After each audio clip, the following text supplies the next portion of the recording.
My dad quickly kicked me out after I renovated in their house. "Your sister will live here," my dad said. So I left and didn't say anything, and when they found out 48 hours later that I should have known better. Looking back, it was obvious. My parents had always been the type to take without giving back, to act as if generosity was a favor rather than a responsibility. But I ignored it because at the time I still believed that family was supposed to help each other. When I hit a rough patch financially, I didn't immediately panic. My contract job had ended suddenly, and although I had savings, they wouldn't last forever. Rent, bills, and everything else were piling up, and I needed a way to stay afloat. Moving back in with my parents seemed like the best option, at least for a few months. They had the space, and when I brought it up, they agreed without hesitation. But there was a catch. The house needed work. My dad made it sound like a perfect deal. If I helped fix the place up, I could stay rent-free. I had some renovation experience, and the bedroom I was to move into was in serious need of repair. The walls were cracked, the carpet was old and stained, the door was broken, and the entire hallway leading to the room was a disaster. My dad pitched it as if I was doing me a favor. "You get to stay here, and we'll finally make this house look decent. Everybody wins." So I agreed. I worked non-stop for almost 2 months. Mornings started early, and most nights I was up late, covered in dust and paint, sore from kneeling on hardwood floors. I ripped up the old carpet and installed laminate flooring. I filled cracks, painted the walls, replaced the broken door, and built shelves into the walls for storage. The hallway needed more work, replacing light fixtures, fixing creaky floorboards, repainting, and patching sections of the ceiling where the plaster had begun to peel. At first I used whatever materials were lying around, but it soon became clear that if I wanted to do the job right, I would have to buy most of the supplies myself. My parents never offered to pay for it, and I didn't push them. I told myself it didn't matter because I was investing in my own space. So, over time, I spent $3,700 on materials, flooring, paint, wood, tools, everything. I never tracked it too closely because in my mind it was worth it. I thought I was building something for myself. I should have known better. The day I finally finished, my dad pulled me aside. My mom was standing next to him with that blank expression she always had when she was about to back up whatever nonsense he was about to say. I assumed they were going to thank me, maybe acknowledge the work I'd put in. Instead, my dad just came right out and said it. "We've decided that your sister is going to live here." I was waiting for some kind of explanation, a joke, anything that would make sense. But they were serious. I looked at my mom and she nodded like it was the most logical thing in the world. I laughed, but they didn't. "What do you mean?" "We talked about it, and it makes more sense. She needs the space more than you do," my dad said. My sister. The same sister who already had a perfectly good apartment with her boyfriend. The same sister who hadn't been around for months, who hadn't lifted a finger to help with the renovations. I asked when they had made this decision. My dad shrugged. "We've been thinking about it for a while. It's nothing personal." "Not personal." "Right." I looked at the room. The room I had put almost 2 months of work into. The room I had spent nearly $4,000 on.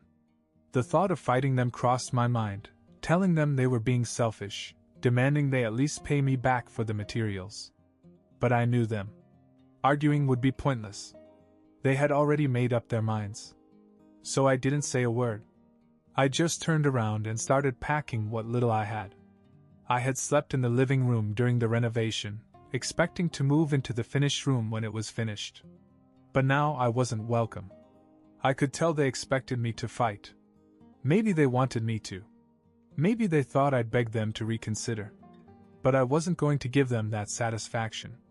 I left without another word. What they didn't know was that in 48 hours they would regret it all. When I left, I had no plan. No backup. Just my truck, a few bags, and the heavy realization that I had spent almost 2 months of my life working for people who had no problem kicking me out the second it suited them. But I didn't argue. I didn't yell. I just walked away. I drove for hours with no destination, replaying everything in my head. The sweat, the exhaustion, the money I had spent, $3,700 gone, just like that. My parents never even acknowledged it. They watched me pour my time and savings into their house and acted like it was nothing. That night, I parked outside a 24-hour gas station and slept in my truck. It was cramped and uncomfortable, but it was mine. That was more than I could say for the house I had just left behind. The next morning I knew I had to come up with something. My savings were low and I didn't want to waste what little I had on a motel. I started reaching out to people to see if anyone had a couch I could crash on. Most of my friends lived too far away or had their own stuff going on, but then I remembered Mike, an old coworker I used to be close with. I called him up, explained the situation without too many details, and he didn't even hesitate. "Dude, come over. Stay as long as you need to." So I drove over to Mike's house, about an hour away. The second I walked in, he handed me a beer and didn't ask any questions. That was exactly what I needed. Then, 48 hours after I left, everything changed. My phone started blowing up. Missed calls from my dad. Texts from my mom. Even my sister, who rarely texted me, had sent multiple messages. I ignored them at first. Let them sit. But the more notifications I got, the more curious I became. Then my cousin Sarah texted me. "Dude, what did you do? Your parents are freaking out." I frowned and replied, "What are you talking about?" Her answer came almost immediately. "They won't tell me, but they're losing their minds. My mom said your dad is talking about getting lawyers involved? WTF?" That made me pause. Lawyers? What the hell were they talking about? Then I saw another message from my dad. "You better fix this. Now." I stared down at my phone, completely confused. I hadn't done anything. I had left without a word, I hadn't touched their house, I hadn't done any damage. I had left, and that was it. So why were they panicking? I leaned back in Mike's chair and thought about it. And then, slowly, it hit me. It wasn't what I had done. It was what I had taken. And the moment they realized what was missing, they knew they had fooled themselves. I ignored their messages for hours. Let them sit in whatever mess they had created for themselves.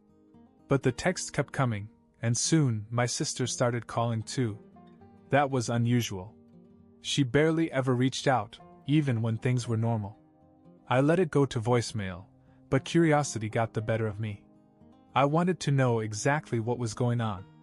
Instead of calling her back, I texted Sarah. "Okay, tell me what's happening." She responded almost instantly. "Your sister showed up to move in and lost it. Your dad is pissed. Mom's crying. Everyone's freaking out." I smirked. Good. I knew my sister well enough to picture the scene. She probably showed up with her boyfriend, expecting a perfectly finished bedroom, only to realize she had walked into a disaster. And the best part? I hadn't done a thing. I had left the house exactly as it was. The floors were installed. The shelves were built. The lights were working. Everything was done, just as I had planned. So what went wrong? I texted Sarah again. "What's the problem?" Her response made me laugh out loud. "Apparently, the house stinks." I blinked. "What?" "Yeah. Your sister said there's this horrible smell in the bedroom and hallway, like something died in there. She freaked out and refused to move in." Now, that was unexpected. I frowned, thinking back. I had done all the work myself. There was no way I had left anything behind that could cause a smell like that. But then, something clicked. The flooring. The hallway and bedroom had water damage before I started renovations. That's why I had to rip out the old carpet. Underneath, the subfloor had been damp and slightly rotted in some places. I told my dad we needed to replace it completely, but he refused. Said it was too expensive, and told me to just lay the new flooring over it. I argued, but in the end, I did what he wanted. Now, 48 hours later, after being sealed under laminate flooring, That moisture was probably turning into full-blown mold. And it was coming through. I grinned. They did this to themselves. If they had let me do things the right way, there wouldn't be a problem. But they cut corners, like they always did, and now the smell of rot was seeping through their brand new renovations. Sarah texted again. Your dad's calling contractors to figure out what's wrong. But they said they might have to rip everything out. He's saying you ruined the house. I couldn't stop laughing.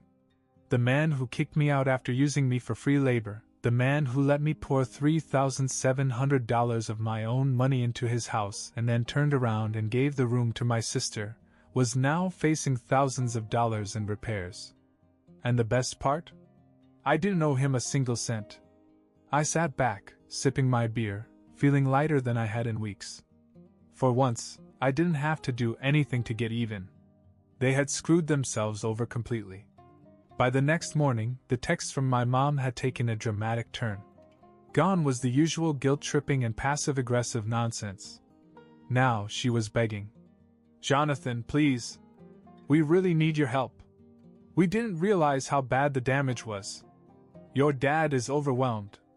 If you could just come back and help finish things, we would really appreciate it.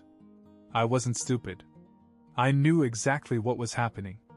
My sister had refused to move in, the smell was getting worse, and now, suddenly, they needed me again. I ignored them for a few hours, but then my sister called. I picked up, mostly out of curiosity. Jonathan, listen, she said immediately. I know you're mad, but this is serious. The house is basically unlivable. There's mold or something under the floors. I can't move in until it's fixed. I almost laughed. Not my problem. She sighed. Dad's willing to work something out with you. Can you just come look at it? Work something out. Right. Like how he had. Work something out. Before by kicking me out the second I was done? I wasn't planning on going back, but something about the way she said it made me curious. I wanted to see it.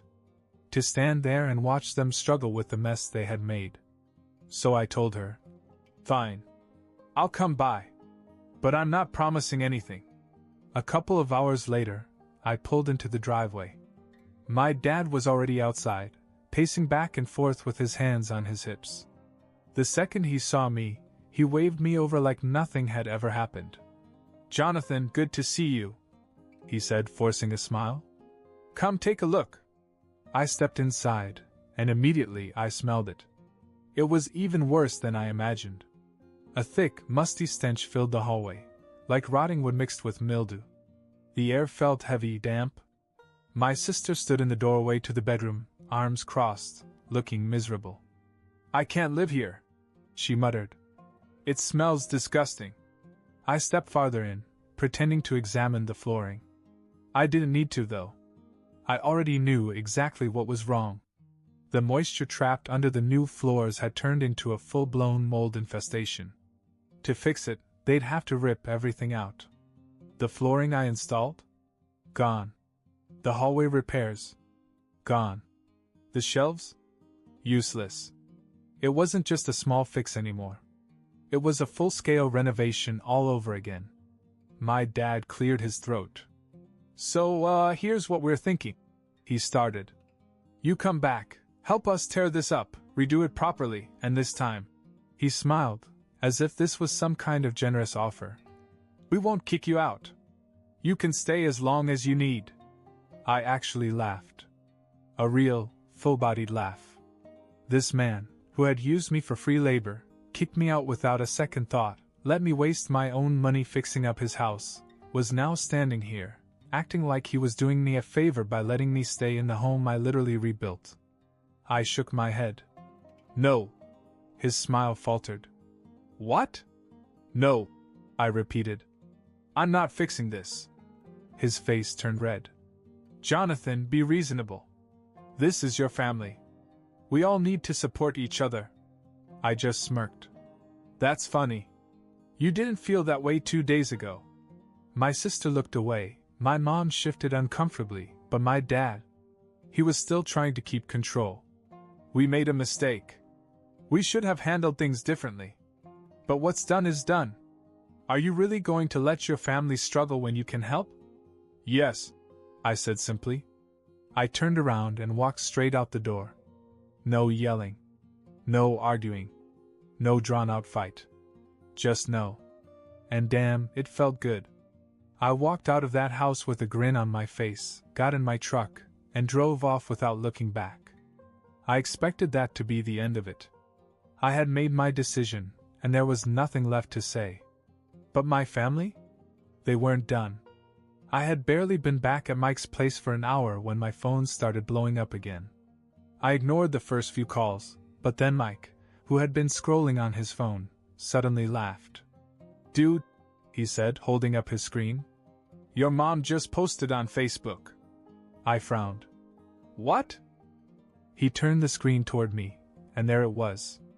A long, dramatic post from my mom, talking about how her ungrateful son had abandoned his family in their time of need. She didn't name me directly, but it was obvious who she was talking about.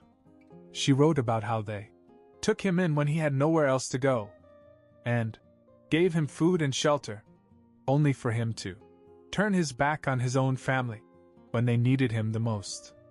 She made it sound like I had refused to help out of pure spite, completely skipping over the part where they kicked me out after using me for free labor. The comment section was full of people eating it up. "That's awful. Family should always come first. Kids these days have no respect for their parents. I can't believe he would do that to you." Mike scrolled down.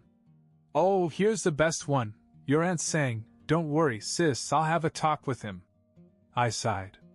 Fantastic. It didn't take long for the texts from relatives to start rolling in. My aunt messaged, "Jonathan, how could you do this to your parents? After all they've done for you?" My uncle added, "I don't know what's going on, but whatever it is, just fix it. They're your parents." Even my grandma, who barely knew how to text, sent a shaky, "Why you do this?"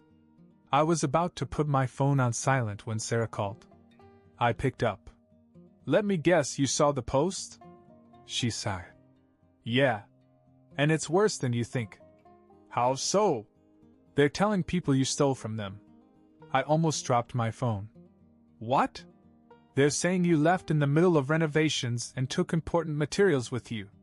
Like screws, tools, whatever. That's why the house is falling apart." I laughed. Out loud. "They do realize I didn't take a damn thing, right?" "I know," she said. "But that's not the point. They're trying to make you look like the bad guy. And people are eating it up." I shook my head, completely floored. I expected them to be pissed. I expected some guilt-tripping. But straight-up lying? That was a new low, even for them. Mike leaned back. "So, what are you gonna do?" I thought about it for a second, then smiled. "Nothing." Sarah was silent for a beat. "Seriously?" "Yep," I said. "They want me to react. They want to fight. Not gonna give it to them." Mike grinned. "Damn, that's cold." "I like it." Sarah sighed. "Well, good luck. But, don't be surprised if they try something else." She wasn't wrong. Because less than 24 hours later, my dad showed up at my job. The next day, I was at work, trying to move on with my life, when I looked up and saw my dad standing in the lobby. I almost laughed. Of course he showed up.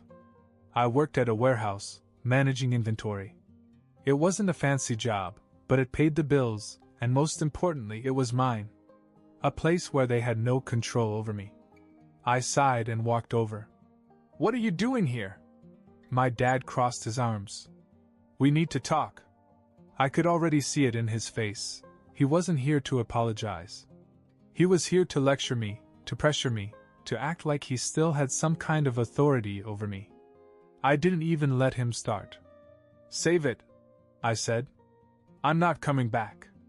I'm not fixing anything. I'm done." His jaw tightened. "Jonathan, you're being unreasonable. Your mother is sick over this. She hasn't slept since you left." I scoffed. "She slept just fine after kicking me out. Funny how that works. She just wants her family back together." He continued, ignoring me. We all do. But you've put us in an impossible situation. Do you really think this is fair? I stared at him. Fair? Let's talk about fair, I said. Fair would have been letting me move into the room I renovated. Fair would have been respecting the work I did instead of throwing me out the second I was done. Fair would have been not lying about me online, making me look like some ungrateful thief. His face darkened. We only did that because you forced our hand. I laughed. You forced your own hand. I didn't do anything. You screwed yourselves over, and now you're looking for someone to blame. He sighed, rubbing his forehead. Look, I'm not here to argue. I'm here to fix this. Let's just come up with a solution. There is no solution, I said. You made your choice. Now I'm making mine. His expression shifted. He knew. He could see it in my face. I wasn't budging. Jonathan, he said, lowering his voice, trying one last time. We're still your family. No, I said. You're just people I used to know. He opened his mouth, but I was already walking away. That was it. No yelling. No drawn-out fight. Just done. A week later, I blocked all of them. Changed my number. Moved to a new apartment. Sarah kept me updated for a while, telling me how my parents were playing the victims to everyone who would listen. My dad told the family I had turned my back on them for no reason. My mom cried to relatives about how she didn't know what went wrong. But after a while, I told Sarah to stop updating me. I didn't care anymore. I had spent years bending over backward for people who would never do the same for me. And for the first time in my life, I was free. No more guilt. No more obligations. No more family who only saw me as a tool. And you know what? It felt amazing.